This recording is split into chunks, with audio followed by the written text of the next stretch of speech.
This woman went on a road trip with her fiance, but unfortunately never returned home. Her name is Gabby, and Gabby really wanted to be married, travel the world, and document her life on YouTube. But Gabby had a problem. She was engaged to a guy named Brian, and Brian was a mama's boy. Brian's mom was not only jealous of Gabby, but she would also do little things to sabotage the relationship, which I'll get into a little bit later. And not only that, but Brian himself was also very controlling, abusive, and manipulative. Like most unhealthy relationships, this one moved very quickly, even though Brian and Gabby were very young. They started dating and moved from Long Island, New York to Florida to live with Brian's parents. When Gabby told her friends and family, even though they liked Brian, they were all in a bit of shock. But like I said, this relationship was moving really quickly. So one day she was making an announcement, and the next day she was packed up and moving to Florida with Brian. So now Gabby and Brian are in Florida, and in the beginning, everything was fine. Brian's mom and Gabby were getting along, and so were Gabby and Brian.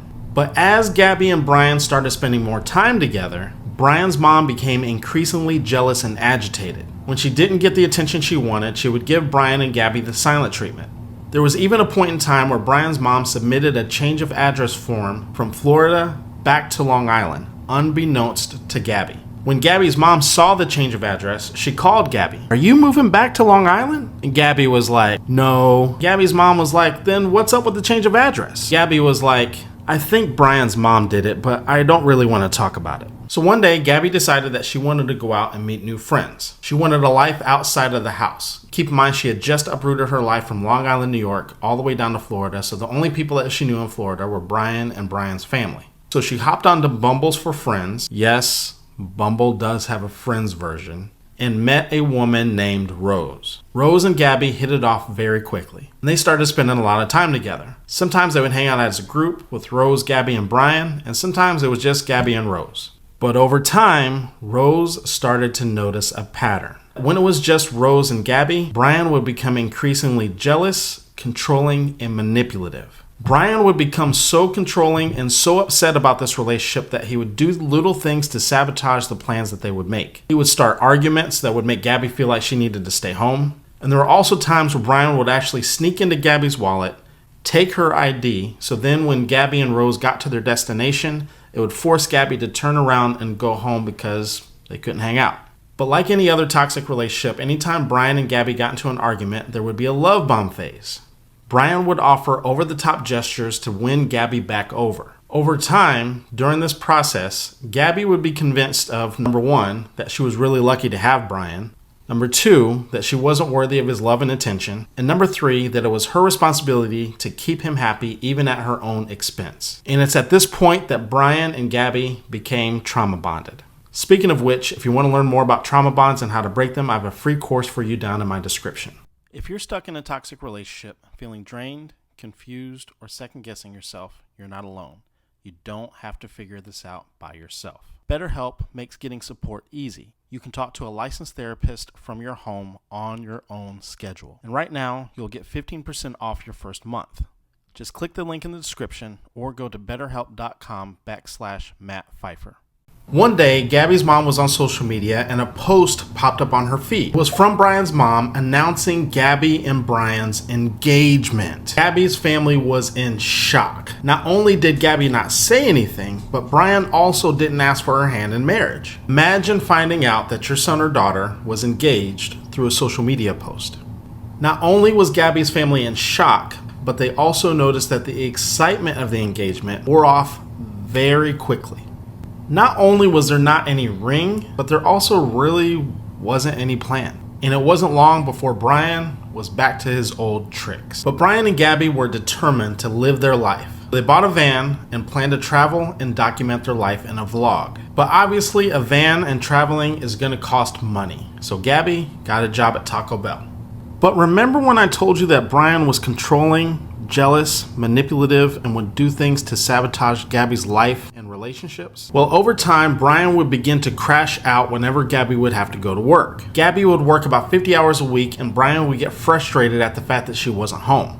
But despite Brian and Gabby's arguing and growing concerns from Gabby's friends and family, Brian and Gabby continued on with their plans for a road trip, and they would vlog this road trip and upload it to YouTube. But like a lot of other things with Brian and Gabby, in the beginning, everything was fine. On social media, everything looked like it was relationship goals. They were enjoying each other's time on the road, they were cooking for each other, vlogging, traveling, editing videos, and uploading it to social media. But surprise, surprise, Brian started getting agitated at the attention that Gabby was giving editing and recording videos, and also the lack of attention that he was getting. So on camera, it looked like they were having a great time and they were relationship goals. Behind the scenes, they were getting into major arguments. And these arguments continued to grow in intensity. Initially, Gabby was sharing what was happening behind the scenes with her friends. But like most trauma bonds, Gabby became increasingly isolated from her friends and family slowly over time. Her friends started to notice that her calls and texts started to dwindle, and the distance between her and her friends started to grow. And Brian's plan of having her all to himself was starting to succeed. Gabby's friends and family were in the dark about anything that was happening. The only things that they would know about her were things that she would post on social media, a filtered version of her life. Until one day, they were in Moab, Utah, and someone called the police after witnessing Brian slap Gabby. Not long after, police found their van and began to follow. As they were following, they started to notice that the van started to swerve so much that it hit a curb.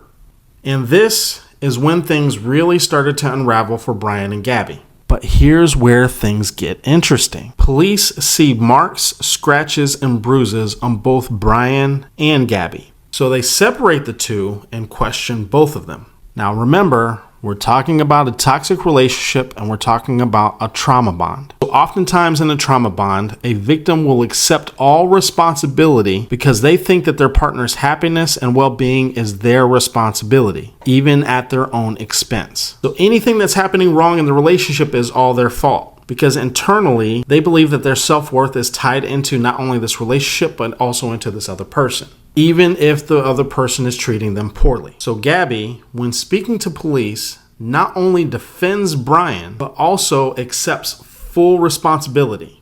Now keep in mind, there was witnesses that had just witnessed Brian slapping Gabby. And Brian, on the other hand, tells police that he was just trying to keep his distance, and that he didn't do anything to Gabby, even though there was clearly marks on her face and bruises on her arm. And during this time period, police allow Gabby to call her mom. And when she does, she downplays the fight and tells her mom that Brian locked her out of the van. After getting their stories, police get together and they debate on how much they actually want to escalate this. A quick disclaimer, every state's domestic violence laws are very different. I'm not sure what the letter of the law is in Utah, but it was up for discussion amongst these officers. They were considering filing charges, but keep in mind, they were thinking of Gabby as being the aggressor, and they didn't feel like she was an actual threat to Brian. So they were left with three options. They could file charges, and then one or both of them would have to go to jail. Option 2 was to separate them for the night, and option 3, just send them on their way. So they went with option 2 and treated Brian like he was a battered husband. And they put him into a hotel for the night, in a hotel specifically for victims of domestic violence. And they left Gabby to stay the night in the van. A lot of people are upset by this. Brian and Gabby were instructed not to contact each other for 24 hours. But like they do with every other situation, Brian and Gabby ignored advice from outsiders, and they were back together that evening and continued on with their trip. Now at this point, Gabby's friends and family are very concerned. Gabby's mom wants her to fly home, and her friends want her to break up with Brian. But like I mentioned before, at this point, Gabby's trauma bonded. And when you're struggling with a trauma bond, the smallest glimmer of hope intensifies the trauma bond. So therefore, the more that people begin to push to encourage that person to leave, the more that person begins to cling, because their identity, self-worth, and self-esteem is tied into this relationship. And they feel like they themselves are the reason that this person is acting this way, that somehow they can fix it. But also, as confusing as trauma bonds are, people who are involved in them also know that the relationship is unhealthy. And this was true for Gabby as well. So, therefore, she reached out to her ex, Jackson. And she tells Jackson that she knows that she needs to leave, just doesn't exactly know how to do it. For the next few days, Jackson and Gabby's phone calls would increase. And Jackson would quickly become a person for Gabby to confide in. One day, Gabby called Jackson, but Jackson wasn't able to pick up because he was at work. Now, around this same time, there was a series of text messages between Gabby and her mom, and they alluded to a possible separation or breakup between Gabby and Brian. Some people suspect that Brian found out about Gabby contacting her ex. Other people think that he was just upset about a potential breakup. But one thing is very clear. Based on this footage of them at Whole Foods, Brian was clearly upset. After this, Brian and Gabby went to a campsite and things started to get really weird. She wasn't posting on social media, she wasn't communicating with her family, and she even missed a planned phone call to a friend for her birthday. So Gabby's mom reached out to Brian's mom. Hey, have you heard from the kids? I'm starting to worry about them. Not only was this message received, it was also in blue. And if you're an iPhone user, you know what that means, so pay attention. After no response, Gabby's mom reached out to Brian's mom again. This time the message came back in green. She had been blocked. So Gabby's dad reaches out, and they just left him on red. They didn't even respond. Keep in mind, these two are engaged to be married. This is their daughter-in-law to be. So at this point, Gabby's family understood that there was something was up, and they called police. But here's the problem.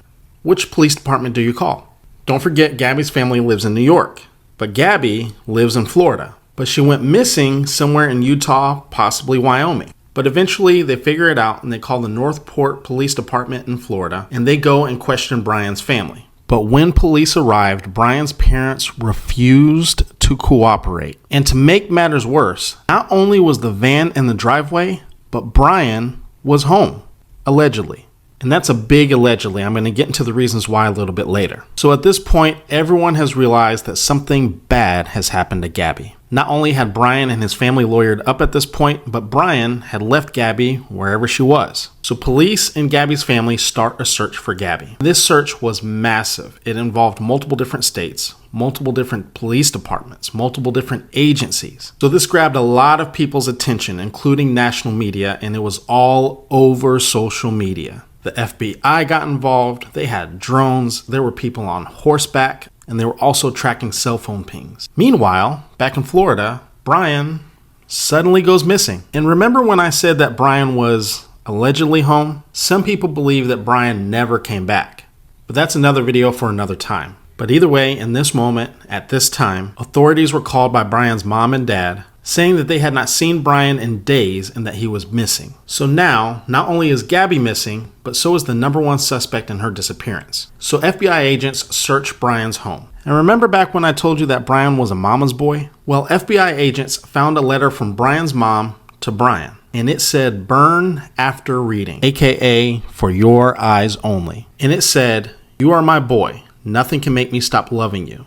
Nothing will or ever could divide us, no matter what we do. If you were in jail, I would bake you a cake with a file in it. If you need to dispose of a body, I would show up with a shovel and garbage bags." Meanwhile, the search team got a lead on the search for Gabby. Someone, while they were out hiking, got video footage of Gabby's van parked at a campsite around the time of her disappearance. This narrowed the search down significantly, and after almost a month of searching, they found Gabby's body. So now at this point, the focus is finding Brian. According to Brian's family, Brian left the home to go hiking to relieve himself from all the pressure of the protests that were happening at his house. Police say that they lost track of Brian because they confused him for his mom.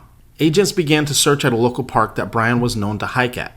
At this point, he had been missing for 37 days. But one day, Brian's mom and dad decided to go help out with the search. And an hour and 45 minutes into the search, they were able to find Brian's remains. It was ruled that Brian had taken his own life. But for obvious reasons, a lot of people were very skeptical about the circumstances surrounding Brian's death. Near Brian's body, they found a waterproof bag with written letters from Brian to his family, saying that he loved them and that he would miss them. There were also pictures of him and Gabby, and there was a notebook where he described his version of what happened to Gabby. According to Brian, there was an unexpected tragedy and that she was shaking in the freezing cold, and that Gabby began to beg for Brian to end her pain. And then Brian said, quote, "I ended her life.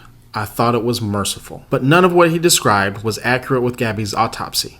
In 2022, Gabby's family filed a wrongful death lawsuit against Brian's family. That lawsuit ended in a settlement in 2024. Thank you very much for watching. Don't forget to like, share, and subscribe so you don't miss out on any future videos. I also have an exclusive offer of 15% off your first month of therapy with BetterHelp so you can get the support that you need. If you want to see more storytelling videos like this, you can click the link on the screen, or there's also links down in the description. And with that being said, I'll see you in the next video.